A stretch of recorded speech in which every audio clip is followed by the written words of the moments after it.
Hello and good morning. I'm very excited to be here to give my presentation today. I've been a CDI for the past 5 years.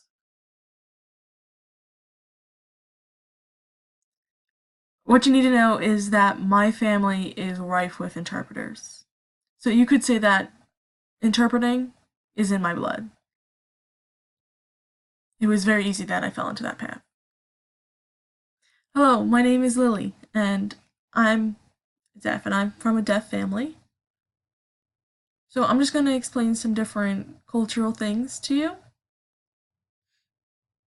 versus heritage things that have been passed down from generations.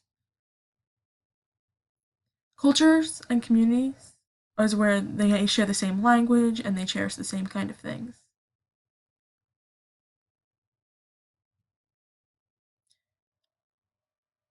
Now, what is deaf culture like?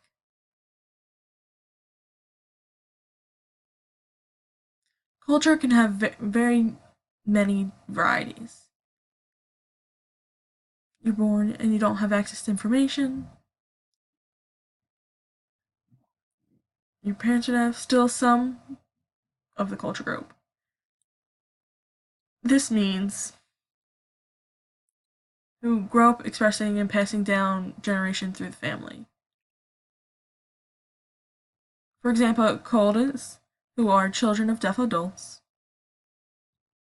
are these people that come from the outside the culture. So that video was from Lily, and I think she's a great place to start my presentation on.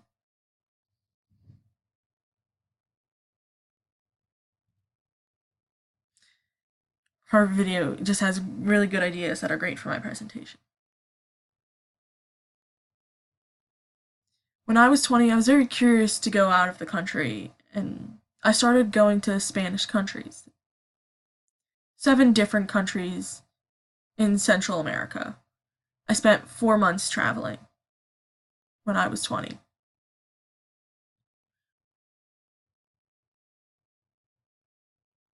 That experience with interacting with people of different cultural backgrounds and different language was something that prepared me for good for Gallaudet. For I had a semester there where I learned science specific English, and it was I really struggled. But let's put that aside and move on. So, going through certain processes and experiences, there's a line in the sand, a boundary. You all have a boundary for exchanges and communication and what you care about in your communication. Years can go by and deaf people pass down a struggle of the struggle that is within that culture. It can be very unbalanced. Thinking about it and analyzing it, I don't understand always why it happens. But when I went out of the country, I got a chance to see people that are like me from different areas. Many people went to those same areas as I did, in those communities. They would all go to the one area. It wouldn't be one person traveling all spread out. They would come together.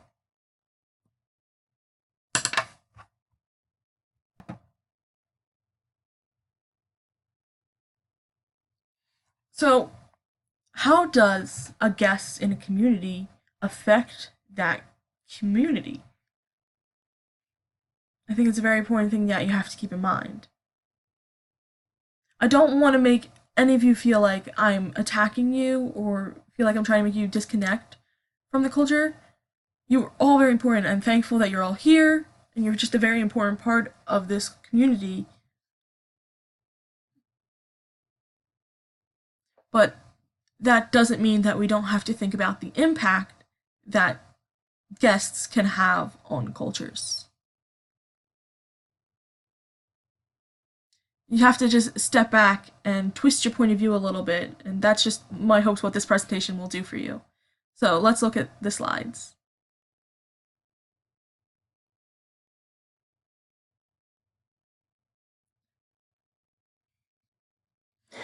So I looked this up on Google before I traveled.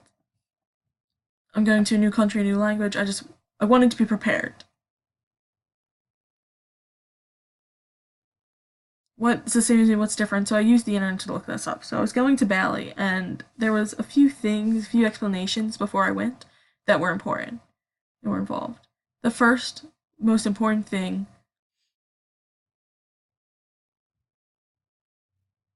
was something I had to keep in mind, and it threw me off a little bit. To see culture and people, and hearing people, you react slightly differently than I did to this. But I don't understand the reason for this. We are all American. We're all in American culture. It's natural for us to go to another country and see culture and not fully understand it. It's similar to what happens when hearing people enter deaf culture. It's a different culture. You are all guests in that culture.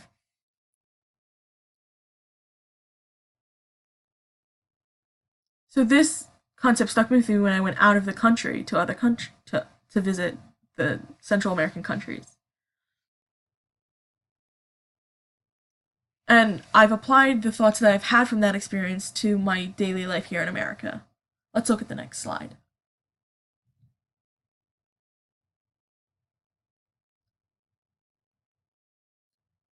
All right, so one of the points that I have in my presentation is heritage people and the amount of them there are in a culture. In this video, that's while I was talking about culture versus the heritage people. You see that most of the people can be heritage people, and they'll all socialize together, and it'll be good and controlled, and it's great. But then the next column talks about tourists. You know what a tourist is, a person who goes traveling and wants to see certain sites. Takes pictures, lands in the country, and is like, oh look, I'm here, and takes all these pictures just to prove that and then they're gone. They don't really get embedded into the culture like the next category, which is travelers. Travelers are like tourists, but they get more ingrained into the culture in everyday life. Maybe they're there for more than a day, maybe they're there for a few weeks. They actually interact with the people that live there. They try and communicate. They try the food, and they try to get accustomed to this and involved in the celebrations.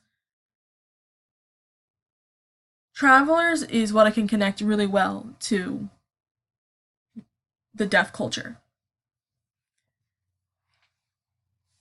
When kids are learning age, they're curious about the culture, they want to touch and interact with things. They don't just go to coffee shop, sit, and leave real quick, but those are those two.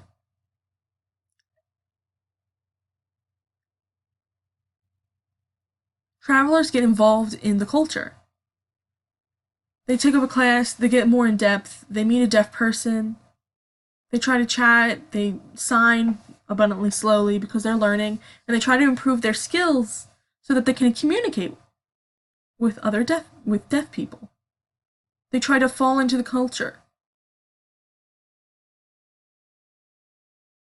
So they meet someone for store work, they sign a little bit, they're like, oh yeah, I took a class a while. So I have met people in stores, and they sign to me, and I'm like, oh yeah, I took a class a while back, and it's those kind of people. And then there's the fourth category, which is professional people. Professionals are in the deaf community, they are in the workplace. There's a large spectrum of professionals that are in deaf. There's deaf interpreters, there's the medical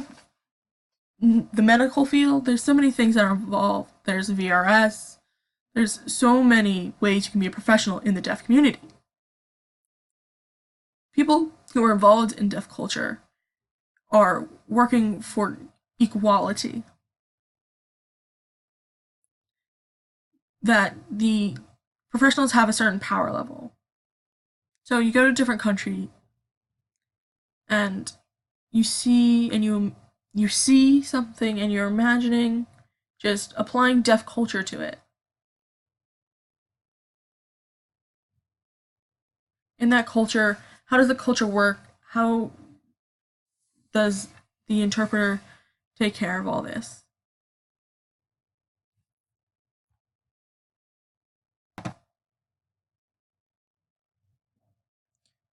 So there are different ways that professionals are involved in the community, and you have a feeling sometimes that maybe they're taking steps wrong and they're making a mistake, and it feels off. It's normal to have that feeling of something's not right here.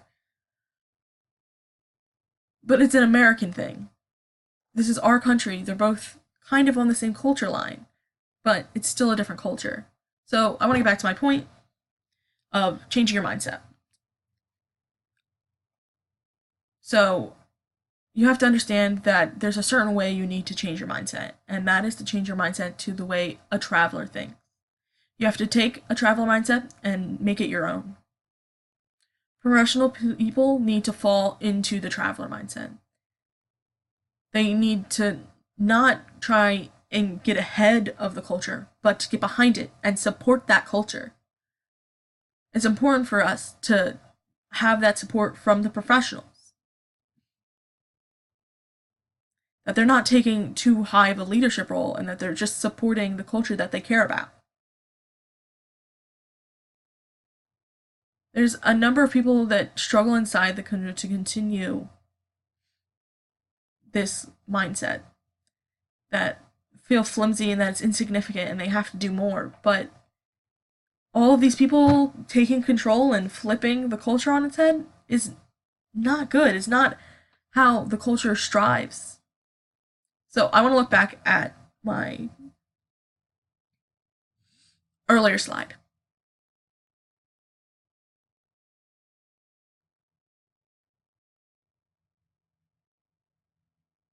When you think of the system of what a traveler's mindset looks like, you have to think about your power level. Is your power level the correct power level that you should have in that culture? Deaf people should have the strong, high authoritative power in the culture. They should be the one making the majority of the decisions.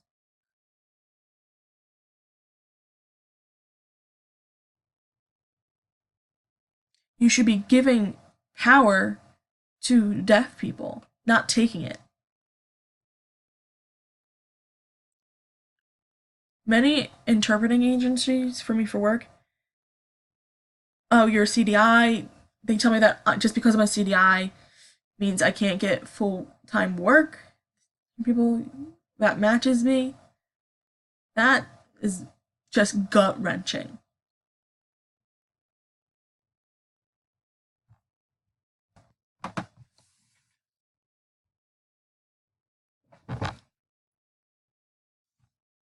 That's the American way for businesses. In the deaf community, interpreters are there to provide equal access. But there's something off here in this cultural thing. It doesn't match up with the culture. Interpreters are mostly second language learners. It's not their main culture.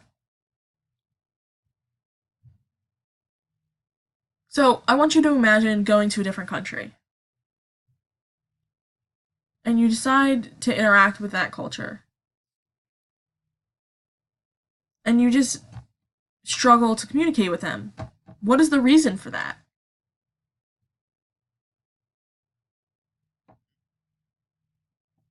There's many different things that could be the cause of this.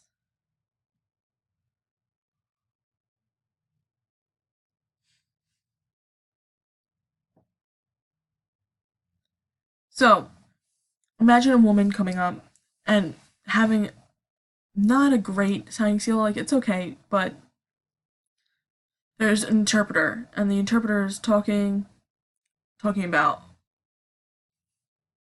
an article, and it's just upsetting.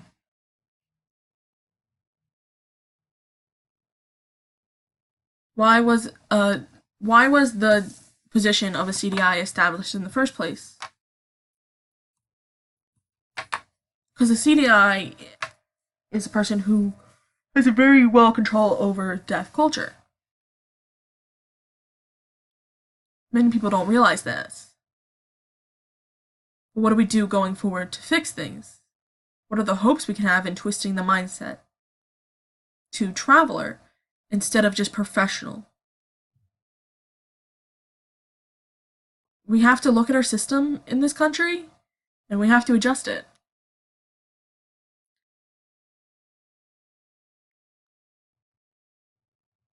Alright, so I want to show you something. That the path. I have a story from my father that is really striking.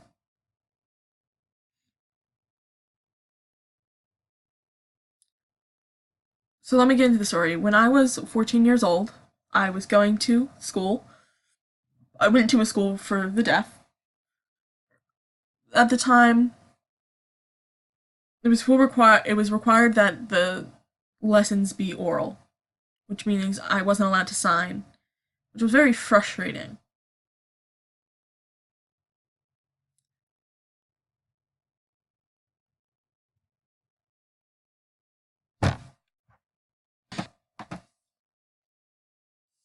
So the school's policy was that when you were signing, you had to also voice. So there was one other student in my class that was also from a deaf student, and we made a pact that we would not speak in class. So I made good on my promise and refused to speak.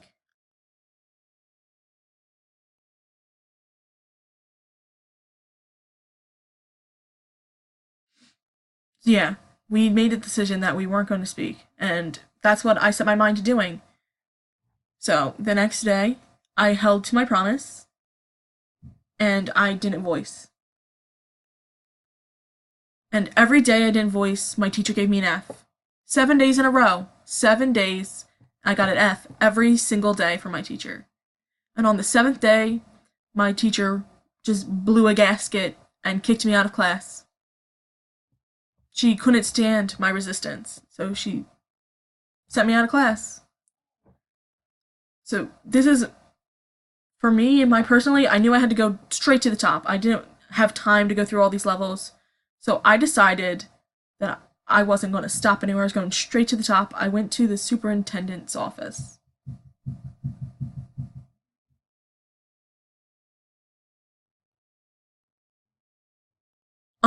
Understand that I knew that the superintendent did not care about the deaf people, that he looked down on us.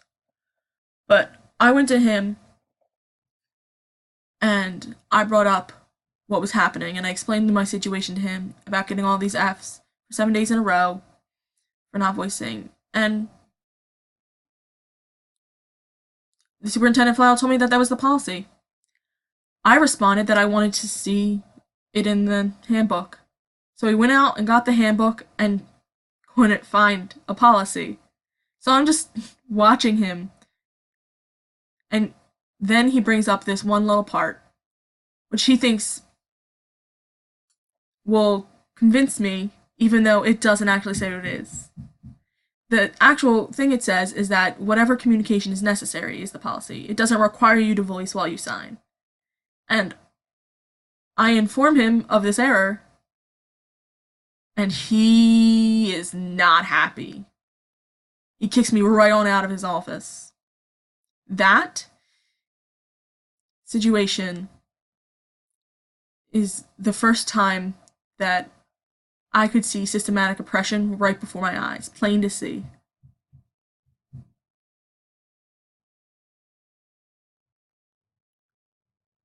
when I had to fight and back, and it just wasn't right. I was so upset about this.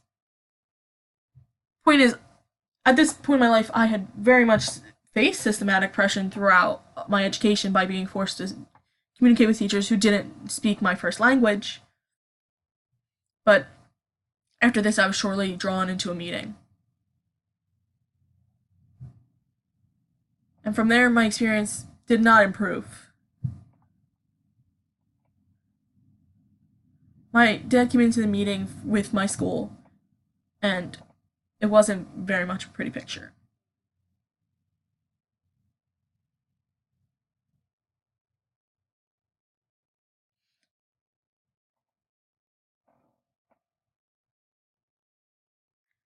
It became my place to explain my situation to my dad about what was going on.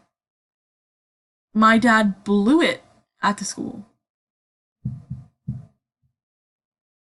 Years later, I still think back to that.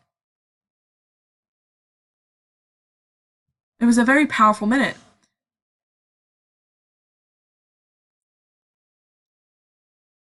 When my dad did what was right. My dad just gave it to the school administration, and it was amazing.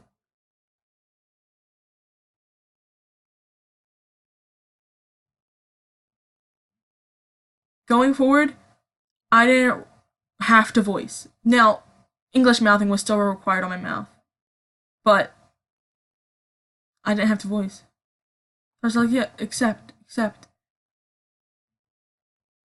My dad had just supported me and said I didn't have to voice, and then my dad's the teachers came to a compromise where I would still have to do English mouthing and English signing, but my father accepted it and it blew me off. I wanted to do ASL. My dad told me that he would explain it to me later, even though I was very resistant to this. My dad explained to me that change doesn't happen quickly, that change happens slowly, that you have to twist point of view, walk a little, and then keep twisting. But you have to give reprieves between your changing of the ideas. That has stuck with me for years, and I continue to follow that. And in truth, that is the first time that I started to use that philosophy.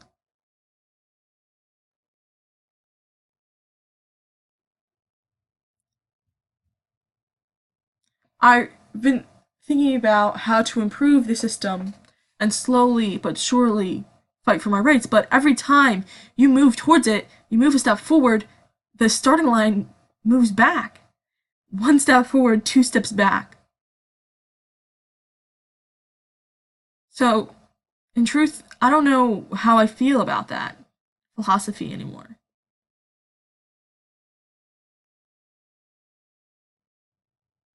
We just keep fighting to try and reach the finish line, but the finish line keeps moving.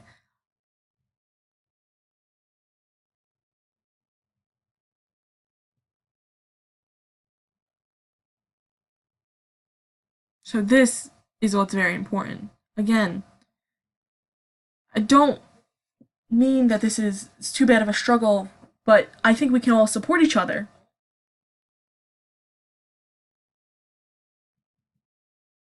to protect deaf culture.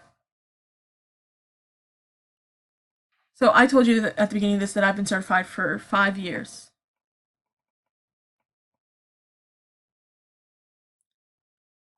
There's not many people that are certified deaf interpreters in our field. How do you feel about the number of CDIs that are in our community?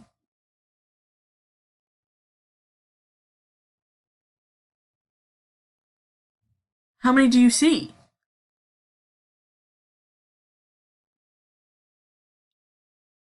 Do you guys see that in other countries?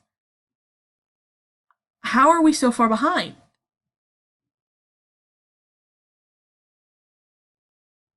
It's important that we analyze these and we switch our mindset. We have to change the mindset to that of a traveler.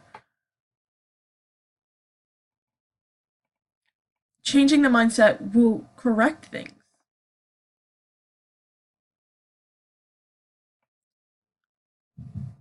Alright, let's look at the next slide.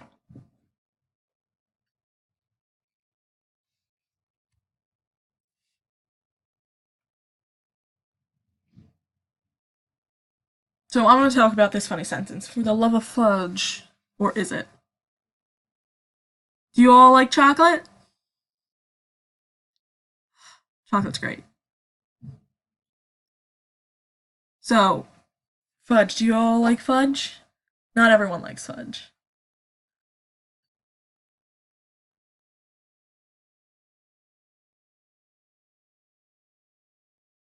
Then there's this other idea where chocolate has a different meaning. It's important to see how beautiful chocolate is. It's beautifully designed and delicious.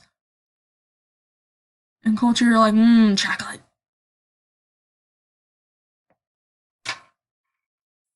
But then there's other cultures that don't enjoy chocolate the same way we do. So that's my presentation. Thank you all for listening to my story.